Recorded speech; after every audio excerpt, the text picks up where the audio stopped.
Renal here. Today's another build showcase and it's the Unmaker. So this is the Tombfinger, so let us immediately start. You're gonna start with the parts I'm using.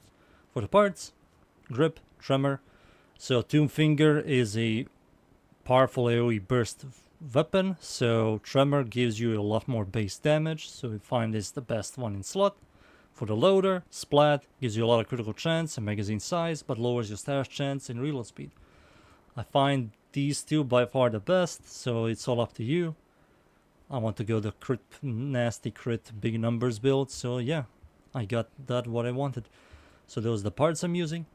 For the mods I'm using, Gavner's Chamber, multi-shot, kill stuff, getting more multi-shot, Vital Sense, critical damage, Vital Acceleration, fire rate, but lowers your damage. The damage reduction we get from this mod is not a big deal.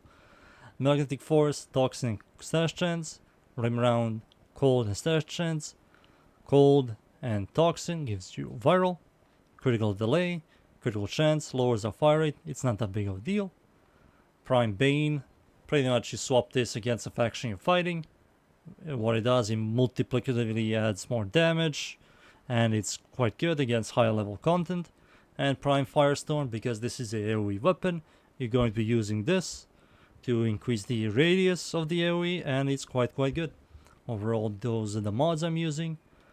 For the Arcanes, packs shards. Instead of reloading, you just wait a couple of seconds, you reload the weapon entirely. It's quite good. And Primary Deadhead.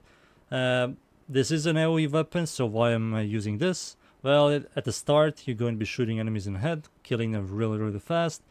Kill 3 enemies with a headshot. You get max stacks with this, which is 360% increased damage. And I find this more useful than the Merciless. Instead of Merciless, you have to kill 12 enemies, if I remember correctly. Yeah, you need to kill 12 enemies to get these stacks. But I find this much easier with a Deadhead. You kill 3 enemies instead. So yeah, those are the Arcanes I'm using, the mods, stats, as you can see here. Really good critical chance, really good critical multi. Stash chance is solid, viral. The weapon does come with radiation. If radiation ever becomes changed in the future and gets buffed, this weapon is going to be even much stronger. And when you go scroll all the way down, you see the charged radius attack. It's nearly 9-meter radius, does radiation and viral, and it's quite good. You can also try it, like, if you don't want to do multiplicative damage, you can like also add hunting munition instead. It's all up to you. If you want to proc slash procs on enemies, it also works. It's all up to you.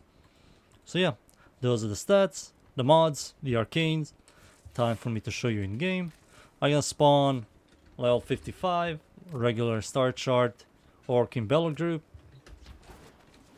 I'm going to shoot the Lancers in the head, get those Deadhead stacks. As you can see here, we already maxed out Deadhead, and now we're just gonna hold the trigger and oh.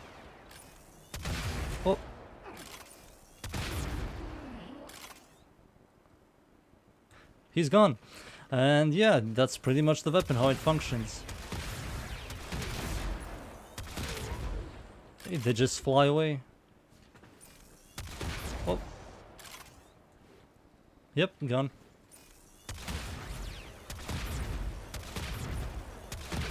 So yeah, the weapon does fall off. So if you want to make this weapon much stronger, I highly suggest using a buffer Warframe. Rhino, Mirage, Siren is all up to you. Roar does make this weapon quite good. Eclipse as well. I'm playing Mirage right here. I'm gonna use Eclipse, my third ability. It gives me multiplicative damage. First ability, summon clones. Clones also copy my weapon. So I'm gonna fight against level 195. So like I said, against higher level units, especially Steel Path, it does fall off. So try to use a buffer Warframe to boost your damage if you want to use this weapon in high level content. But as you can see here, it's when it comes to high level content, enemies like Wardens and Heavy Gunners and Bombards, it does fall off sadly. But they do fly away nicely. So for regular weak units like butchers and lancers, they will die from one shot from a buffer. But when you're fighting against bombards and heavy gunners, it does fall off sadly. But it's overall a fun weapon. I really enjoy it. I find the secondary much stronger, the Tombfinger secondary. So yeah, I find this the best possible build for this weapon. I hope you enjoyed the build. Thank you everybody for watching. Please leave a like, it will help me out a lot. And see you all next time. Thank you. Goodbye.